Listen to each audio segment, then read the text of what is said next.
நடிகவேள் MR. Radha அவர்கள், நான், doctor Avvai Natarajan, தமிழ்நாட்டுடைய தலை சிறந்த ஒரு தமிழறிஞர், பேச்சாளர், 3 பேருமே கால்நடை மருத்துவக் கல்லூரியுடைய தமிழ் இலக்கிய விழாவுக்கு போயிருக்கிறோம். தமிழ் மன்றத்தினுடைய முத்தமிழ் விழா போயிருக்கிறோம். சென்னையிலே அரசு கல்லூரி கால்நடை மருத்துவக் கல்லூரி இருக்கிறது. அதுல 3வது மாடியிலே கலையரங்கம். அந்த 3வது மாடி கலையரங்கத்துக்கு எம்.ஆர். ராதா அவர்களை படியிலே அழைத்துக் கொண்டு வருகிறார்கள். எம்.ஆர். ராதா வயது முதுமையினால் கஷ்டப்படுகிறார். அவர் முதுமையினாலே சிரமப்பட்டு மேலே படியேறி வருகிறவர் கஷ்டப்படுகிற போது மாணவர்களை கேள்வி கேட்டுக்கொண்டே வந்தார். நான் அப்படியே சொல்றேன், தப்பா நினைக்காதீங்க. அவர் சொல்றாரு, டேய் இன்னும் எத்தனை படிடா இருக்கு, வந்துட்டோம். எனக்கு காலம்பரம் ஒருத்தர் வாக்கிங் அப்படிதான் கூட்டு போனார். வீடு வந்துருச்சுன்னு அந்த ஊரே சுத்தி காமிச்சு கூட்டு வந்தார்.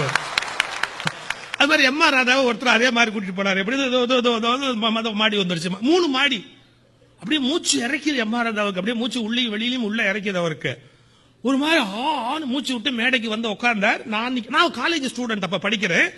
ஆனா தமிழ் மன்றத்தில் பேச போயிருக்கேன். ஔவை நடராஜன் 3 பேர் மேடையில போய் உட்காரும். எங்க யாரையுமே பேசுறதுக்கு மாணவர்கள் அனுமதிக்கவே இல்லை. நடிகவேள் பேசு கத்துறான், நடிகவேள் பேசு. உடனே ஔவை நடராஜன், அண்ணா பேசிருங்க அண்ணா. மூச்சே வரல, பேச்சு எப்படிறா வரும்? எம்.ஆர். ராதா மூச்சே வரல, பேச்சு எப்படிறா வரும்? நடராஜன் நீங்க பேசு. அண்ணா பேச விட மாட்டாங்கண்ணா அப்படின்னாரு. பரவாயில்ல பேசு. நடராஜன் மேடைக்கு போனாரு. பசங்க என்ன பண்ணுவாங்க தெரியாதா? நடிகவேள் பேசு, இவர் பேச விட மாட்டேங்கடா. ஔவை நடராஜன் மிகச்சிறந்த பேச்சாளர், அதை விட மிகச்சிறந்த புத்திசாலி.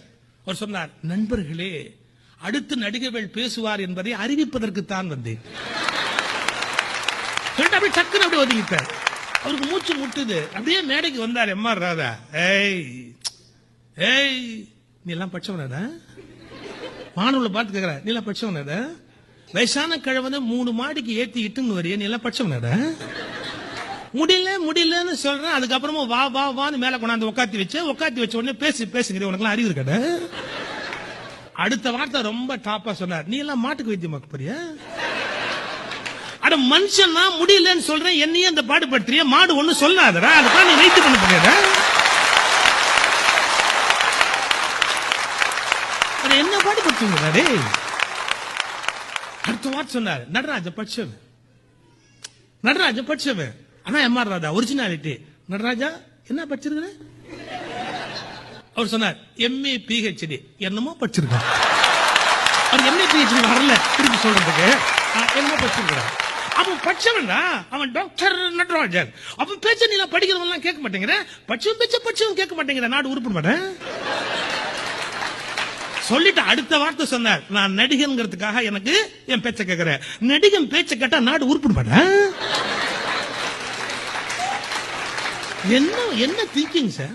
ஒரு நடிகன் பேச்ச கேட்டா நாடு உருப்பிட மாட்டேன். பல நாங்க மேக்கப் போடுறோம், லைட்ல நிக்கிறோம், எங்களை பார்த்தா பெரிய மனுஷன் மாதிரி உனக்கு தெரியுது. ஏன்னா நடிகன் பேச்ச கேட்டா நாடு, படிச்சவன் கேட்க மாட்டேங்கிறேடா.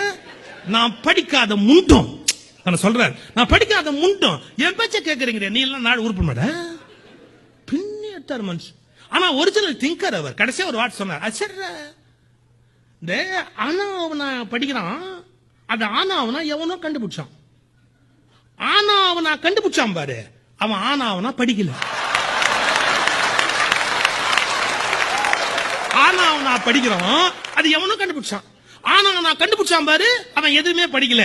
படிக்காதவன் கண்டுபிடிச்சது தாண்டா படிச்சவன் எல்லாம் படிச்சுன்னு இருக்கிறான்.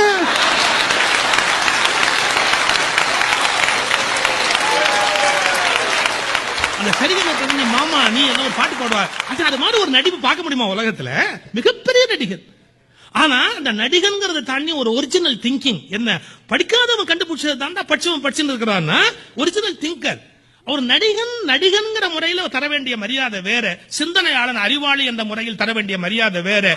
தமிழர்கள் அளவுக்கு மீறி திரைப்படத்துக்கு முக்கியத்துவம் கொடுக்கிறார். நான் சொல்லுகிற வார்த்தை தவறாகவோ வருத்தமாகவோ இருந்தால் தயவு செய்து மறுபரிசீலனை செய்யுங்கள். பெண்கள் நடிகைகளைப் போல் உடை உடுத்துவது என்பது நல்ல பழக்கம் அல்ல. பெண்கள் நடிகைகளைப் போல் உடை உடுத்துவது என்பது நல்ல பழக்கம் அல்ல. அது நாகரிகத்தின் வீழ்ச்சி என்பதை புரிந்து கொள்ளுங்கள். அவர்கள் பிறரை மயக்குவதற்கு உடை அணிகிறார்கள், நீங்கள் பிறர் மதிப்பதற்கு உடை அணிகிறீர்கள். இந்த வேறுபாட்டை புரிந்து கொள்ளுங்கள். நமக்கு ஒரு பொறுப்பு இருக்கிறது. ரசிப்பது அவசியம், ஆனால் எதை ரசிப்பது, எந்த அளவு ரசிப்பது, எந்த அளவு பின்பற்றுவது, எந்த இடத்தில் தொலைவில் ரசித்து விட்டு நின்று விடுவது என்பதை புரிந்து கொள்ள வேண்டும்.